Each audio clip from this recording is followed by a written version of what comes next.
भाइयों नमस्कार। Rahul Nirpura YouTube channel में आपका स्वागत है। किसान भाइयों देखो, मैं नंगला भगवानपुर आ रहा हूँ और हमारी मुलाकात जो है एक चौधरी साहब से हुई। चौधरी साहब, एक बार अपना परिचय और दे मेरा दो। नाम रण सिंह पंवर, ग्राम मोइजाबाद नांगल, जिला बागपत। बहुत बीघा की जमीन जी किसान पे नहीं ली जा। नहीं लीजिए, और नहीं किसान लीजिए। 10 लाख रुपए बीघा की लेकर इस गन्ने की खेती करेगा तो लाभ भी नहीं रहने। अगर किसी किसान भाई ने 10 लाख रुपए बीघा 3 बीघे ले ली, 30 लाख रुपए बैठ गए, हाँ जी, अपनी गृहस्थी खोदेगा जी। हाँ जी, उसका ब्याज नहीं पड़ पाओ। ब्याज नहीं पाट पाने का। घर में इतनी आवश्यकता है जा, पहले एडजस्ट कर लेते परिवार वाले। चौधरी साहब पहले एडजस्ट कर लेते क्योंकि आवश्यकताएं सीमित थी।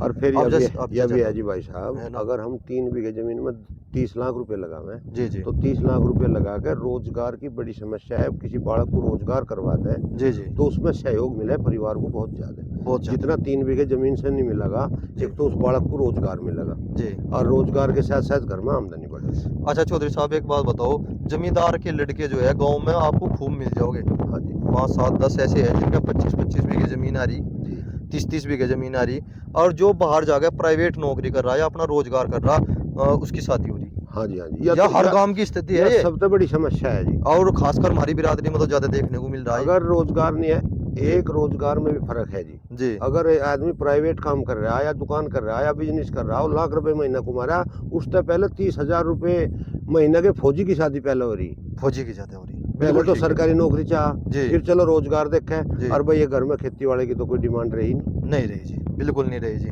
खेती वाले का तो अब जैसा काम हो लिया, बाजार में जा जिब दिक्कत जी भाई, क्योंकि कुछ मिल ऐसे है पेमेंट नहीं देते। हाँ जी हाँ जी, बहुत ये तो समस्या आप है। मानोगे। इस खेती पे जी खर्चा बहुत कम था, 5 4 साल तक खर्चा आज ज्यादा बढ़ गया। खर्चा ज्यादा पड़ेगा।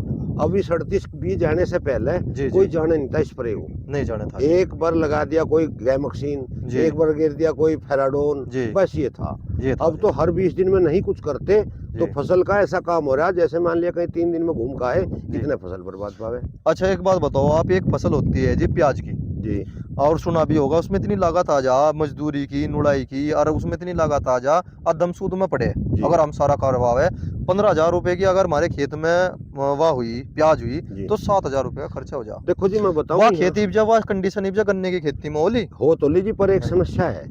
हमारा जो ये क्षेत्र है, जी पश्चिमी यूपी कह लो चाहे मेरठ बागपत शामली, जी जी। एक भाई विकास किसान है काबड़ोत का। का बड़ौत का जी। वो बहुत विकसित किसान है। जी उसने 5 6 साल लो गन्ना छोड़ के जी हर फसल करी, बेबीकॉर्न, मक्की, जी सब्जी, जी। तरकारी जो भी।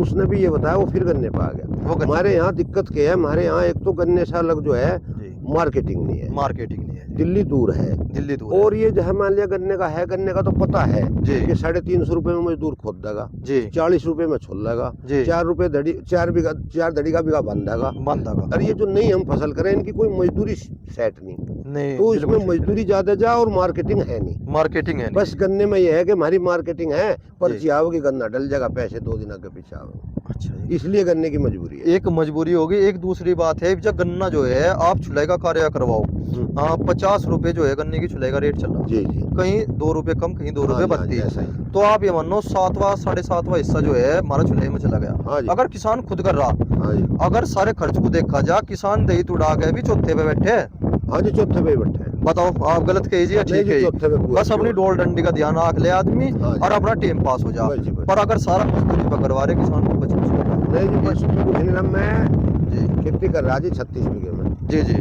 काम तो नहीं है, मैं देखा बाड़ी करूँ, ट्रैक्टर चलाऊँ, जैया पाड़ूँ, गन्ने तोल लूँ। जी बाकी मैं हार्ट पेशेंट भी हूँ, जी तो काम करवाना ही पड़े, जी चाहे नौकर ले लो चाहे मजदूर ले लो। जी जी बस नू है कि अपना रोटी राटी चल रही है, सब्जी रोटी अपना खा रहे, जी। बच कुछ नहीं रहा। बच कुछ नहीं रहा। ये समझ। नहीं चौधरी साहब, आपने बहुत ही सुनने लेकिन की बात हमारी कही जमीन है। है, बड़ी को बात तली, बात तो करी। अपनी थामनी भी है, करना भी है। एक बड़ सर मिले थे, उन्होंने ये कहा था, बेटा जमीन ना बधाओ, जमीन को थाम लो। ये समझो कि आपने बधाई दी, हाँ जी यही है है। ना। आप जैसे एक बड़े थे, वे बुजुर्ग थे, उन्होंने यही संदेश दिया, भाई साहब थाम लो, आने वाले 20 साल में या किस्मत बदल देगी जी, इस किसानों पर की। सब पूंजीपतियों की नजर है। जी जी अगर हम इन्हें बाढ़ को थाम भी गए, जी जी यह भी बड़ा ही काम है। बढ़ेगा, बिल्कुल ठीक कह रहे जी। इसमें भी किसान ये मानो कि अपनी जीवन में सफलता ही प्राप्त कर ली उसने, हाँ अगर थाम हाँ दी। जी हाँ जी। बड़ी सुंदर विचार है आपके किसान। देखो किसान भाइयों, हमारे भाई ने कितनी अच्छी सलाह दी। और थोड़ा सा आप गेहूं की और सरसों की फसल के बारे में भी जानकारी देना चाहोगे। हाँ जी बढ़िया। हाँ गेहूँ तय तो सरसों बढ़िया। अच्छा जी। सरसों में लागत नहीं, लागत नहीं। सरसों में काम नहीं, जी ट्रैक्टर वाला भी फ्री काट के जा, जी अगेता ईंक होवे, अगेता ही को है। एक पर्ची का बिघा अगेता ईंक बढ़ है। हाँ जी। अगर हमारे गेहूं का ईंक 3 पर्ची का निकलेगा तो अगेता 4 का निकलेगा फागण वाला। तो जितना गेहूं से बचत आई जी जी उतने का तो ईंक बढ़ गया, जी। और जो सरसों हुई वह फ्री होगी। बस सरसों जो है फ्री होगी बिल्कुल बचत और फ्री, पैसा और टाइम पे काम पैसा आएगा। टाइम पे काम आ गया। हाँ जी। अगर किसी भाई ने 10 बीघे सरसों बोई 2 कुंटल के हिसाब से भी निकली 20 कुंटल होगी, सरसों 1 सवा लाख रुपए सरसों में घर में आ खर्चा गए। नहीं जी, काम नहीं। काम नहीं जी। अगर सही टाइम पे सरसों बो दे, स्प्रे भी नहीं चाहता। स्प्रे भी नहीं एक जाते पानी जी। की फसल एक पानी की फसल और एक पर्ची बढ़े गन्ने में। एक पर्ची बढ़ेगा सरसों तो इसलिए लाभ की रही, गन्ने गेहूं की, जी। गेहूं में दिक्कत होगी जी लेबर की, फिर लेबर की दिक्कत कटाई वाले नहीं मिलते। जी। उस टाइम पे बड़ा दिक्कत रह लगी। अब ये मशीन आ गई, कुछ तले छोड़ दे कुछ ऊपर छोड़ दे, वही बेखतरी सी हो एक गई। सबसे बड़ी समस्या ये अभी आ जा, जैसे हम 75 गन्ने की बुआई करते हैं, कूजम भी हो जा खेत, हाँ जी, सूखे का बोध है जिम मरे पड़े का बो है, खेत लेट होगा। हाँ जी। तो एक गेहूं के बुआई की में एक चीज अभी समस्या बन जा मई आने के बाद में, टेम्परेचर बढ़ने के बाद में जमाव बढ़िया हो जाए, बड़ी बात है। या बड़ी बात है फागण का ईंक बढ़िया जमे ही जमेगा। जी। मेरी सलाह यह भी है, हमने बो के देख लिया सब डाला, पड़े का ईंक बढ़िया है, पड़ेगा ही सूखे बढ़िया, से पड़े का बढ़िया है। थोड़ा पेंडे चढ़ा के बो दो हाँ जी, और हाँ जी, सबसे अच्छा बहुत बढ़िया जमेगा। जी। उसमें 1 महीना काम कुछ नहीं लगे, खरपतवार कम होगा जी और गन्ना बढ़िया होगा। जी। बहुत अच्छे जी। देखो किसान भाइयों कितनी अच्छी सलाह दी हमारे भाई ने। जय किसान।